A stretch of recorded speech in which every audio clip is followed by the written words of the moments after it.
এখন আমি আপনাদের সাথে শেয়ার করছি ধনেপাতা ভর্তার দুর্দান্ত সুস্বাদু একটি রেসিপি। ঠিক একই রকমভাবে ধনেপাতা ভর্তা করে নেওয়ার জন্যে কোনো প্রকার স্কিপ না করে সম্পূর্ণ ভিডিওটি আমার সাথে থেকেই দেখে নিন।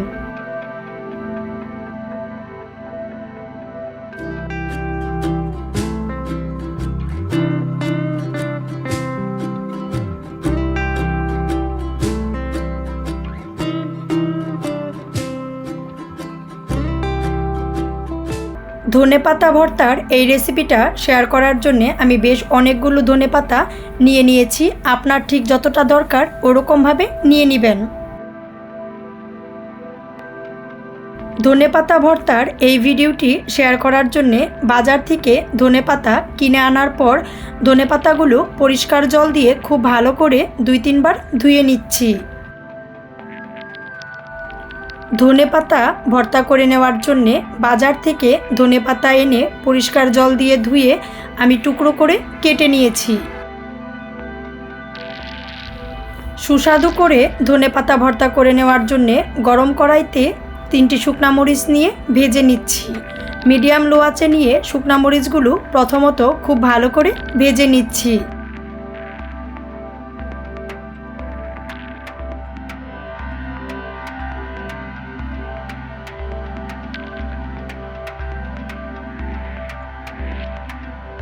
শুকনা মরিচগুলো লালচে খয়েরি কালার করে ভেজে নেওয়ার পর একটি মিডিয়াম সাইজের পেঁয়াজ পিস করে রেখেছিলাম এর সাথে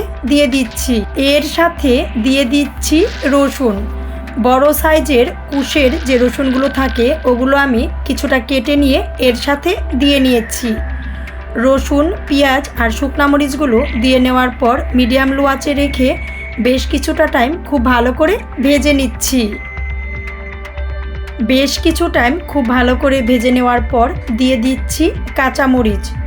আস্ত কাঁচামরিচ কখনো ভাজতে নিলে কিন্তু মরিচের আগা থেকে একটু করে ফেলে দিবেন, না হলে কিন্তু মরিচগুলো ভাজতে নিলে ফুটে চোখে আসতে পারে। আমি কিন্তু আগা থেকে একটু করে ছিঁড়ে ফেলে দিয়ে নিয়েছি।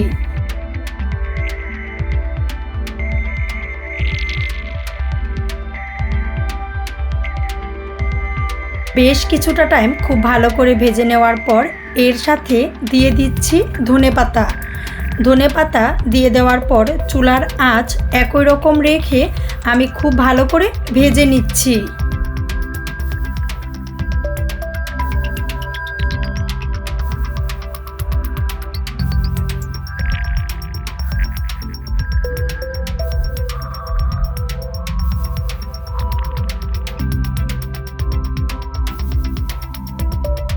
টেস্ট অনুযায়ী লবণ দিয়ে বেশ কিছু টাইম খুব ভালো করে ভেজে নেওয়ার পর দিয়ে দিচ্ছি কালো জিরা।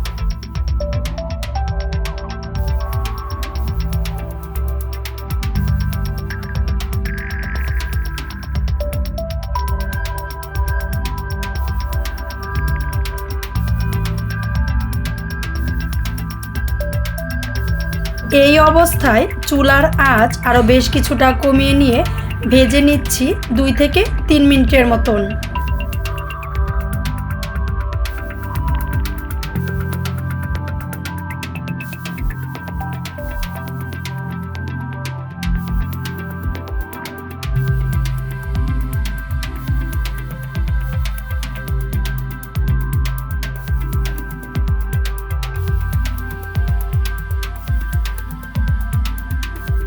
বেশ অনেকটা সময় নিয়ে খুব ভালো করে ভেজে নেওয়া শেষ। এখন আমরা চুলা বন্ধ করে নিচ্ছি আর ঠান্ডা হবার পর পাটায় খুব ভালো করে পিষে নিব।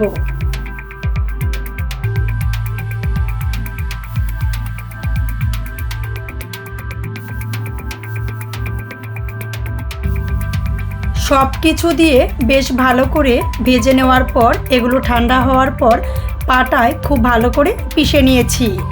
গরম ভাতের সাথে ধনেপাতা ভর্তা খেতে কিন্তু খুব বেশি টেস্টি হয়। এটা দেখতে যতটা লোভনীয় হয়েছে খেতে কিন্তু তার থেকেও বেশি সুস্বাদু হয়েছিল।